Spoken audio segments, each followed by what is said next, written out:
Jewells68 here for Talk to Me Tuesday on Tuesday, December 6th. It is the first Tuesday in December, and not only that, but this is my, drumroll please, 200th video. Woo! So, I will talk about it being my 200th video in just a second, but first we'll talk about Project Linus. I do have 2 blankets done. So whenever I do a crochet blanket, I always weave in the ends. This is a tip I got from one of the ladies in my Project Linus group. But I always weave in the ends before I wash it, but I don't trim the ends. So there's always like a little bit sticking out. I don't trim the ends, but I do weave them as well as I can, and then leave whatever little bit is left over poking out. And then after I wash it, I double check it to see if any of them came out. But if they don't, then all I have to do is snip the ends right then and it's ready to go.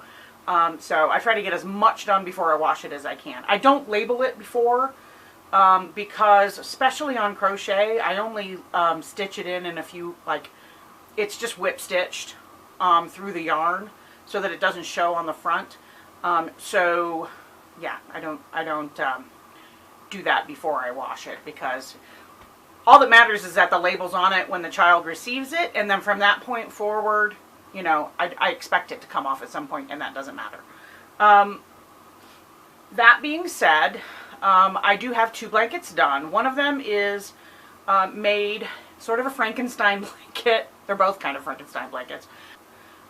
I had 9 granny squares left, and I crocheted them together, I think, with a slip stitch. I'm pretty sure I did a slip stitch and not a single crochet, but I'm not going to swear to that because I just sort of did it while I was watching TV. I wasn't following a pattern or anything. And then what it does is it leaves a raised edge, sort of like stained glass, between all the blocks, and I like to have that on the front side. And I used a decorative yarn that I got from Susie Quilts. That I got from Susan a month or so ago. She gave me some really pretty purple yarn that was had glitter and stuff in it. The problem is I used it as a single strand, and this is worsted weight yarn.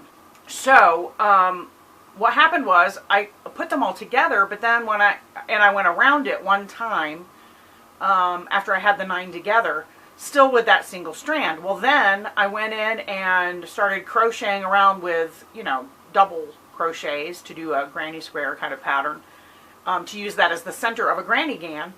But I was using worsted weight yarn.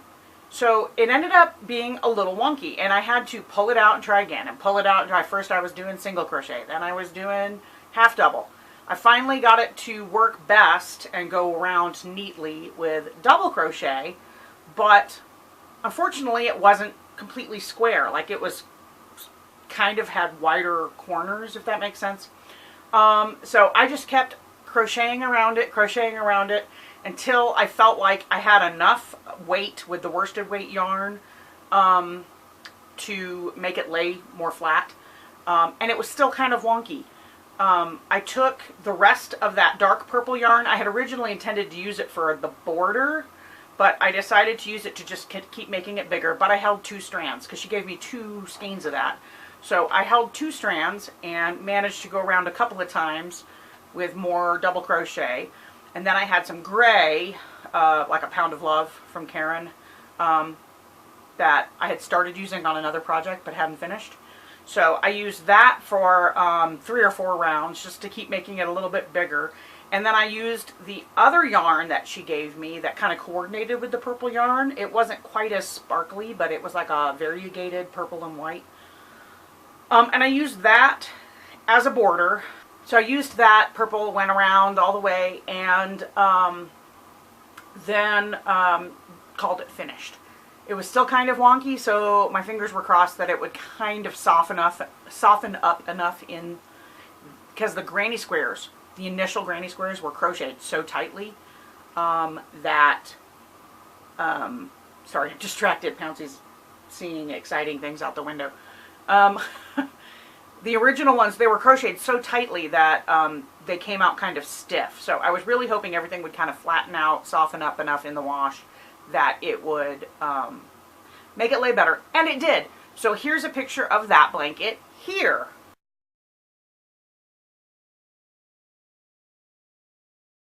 And that's number 11 for 2016. So yeah. So then I had a fleece blanket. It's blue with white snowmen on it, kind of a light blue. I had that fleece blanket. Someone, I have a coworker who I've worked with for a lot of, maybe like 8 years, and her grandmother raised her, and her grandmother passed away earlier this year, and she's been going through her house. It's the house she grew up in, and she found a blanket that had been in storage with the tag still on it and everything. So she asked me if it was something I could use for Linus, and I said, sure. Well, I didn't notice anything wrong with it at the time, but so I decided, since it already had a blanket stitch around it, I would just crochet a border into that rather than pull it out and use the holes, because that's really difficult. So I started going around it, and I was almost done when I saw a stain or a discoloration on the blanket that I hadn't seen, and I had thought I had looked it over really well. So I went ahead and finished, and my plan was, if I couldn't get rid of the stain in the wash, I would just give it back to her so that she could just have it as a throw. She's got like 3 cats and, you know, whatever. Because she's also given me some other stuff to use for Linus, so I have no problem doing that. But I was going to try to get rid of it. So I used a Shout, you know, the one that has the scrubby brush at the end, Shout liquid.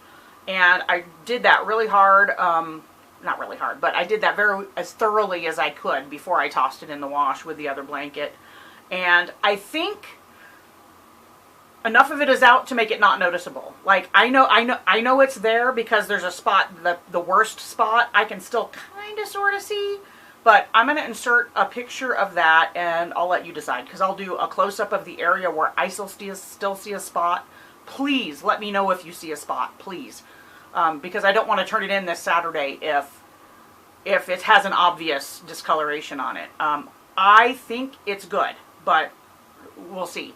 So what I did for the border was I crocheted around with I take that back.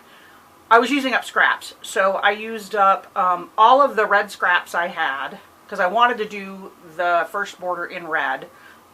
To match the snowman's cheeks and a button and stuff. Unfortunately, I didn't quite make it all the way around, and I was really bummed. Even though I took a bunch of little balls of red and tied them together. So I didn't quite make it all the way around, so then I switched to navy. I had a big ball left over of navy, and made it around with that for just the last little bit. That was all single crochet, and then I did 2 rounds of half double crochet in white, and using all of the white I had left, which I thought was going to be more than enough, I ran out before I got to the end of the last bit of half double. So I went ahead for the last little bit and switched back to navy, and finished that, and then went around, you know, I alternate which side I'm working on to keep it keep it from curling. So on the last bit, I like to do single crochet, and I flip the blanket to where I'm working with the wrong side facing me. And that way it kind of looks like that crab stitch, but I don't have to actually do it backwards. I can just crochet, single crochet normal, but I'm doing it against the wrong side of the blanket, and it makes it look like reverse single crochet. So yeah, so I did that around there, and lo and behold, I ran out of blue. So then I dug around, and I did have a skein that had never been broken into of navy, the exact same color. So I just finished up with that. This is great because I used up quite a bit of scrap yarn on both of these projects. I'm going to insert a picture of the snowman blanket here.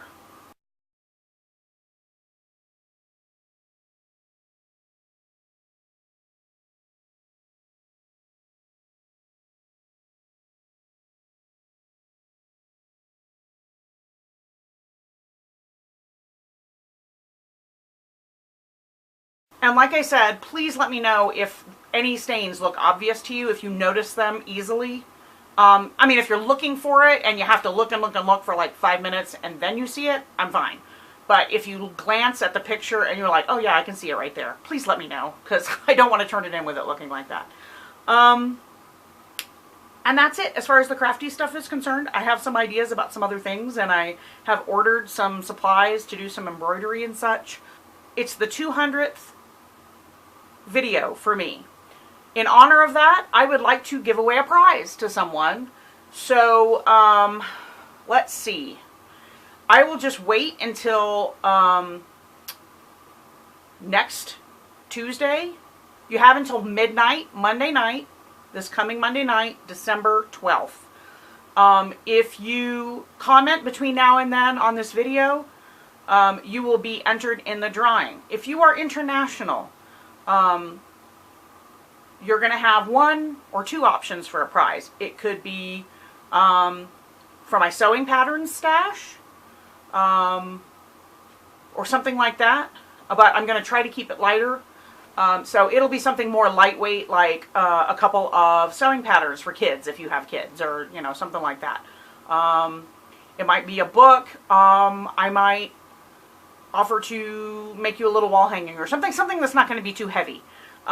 If you are domestic, if you're here in the contiguous United States, you will get your choice of a couple of things. It will either be yarn, fabric, pardon me, yarn, fabric, or it will be a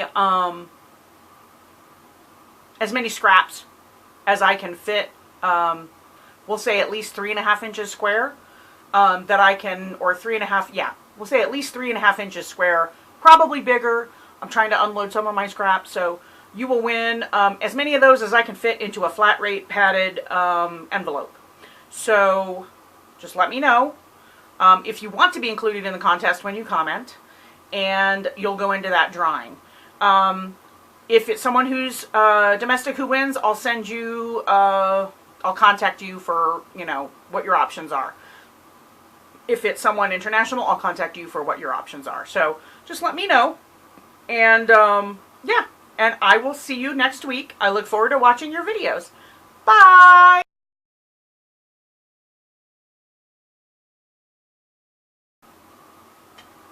Okay, I really need to sneeze.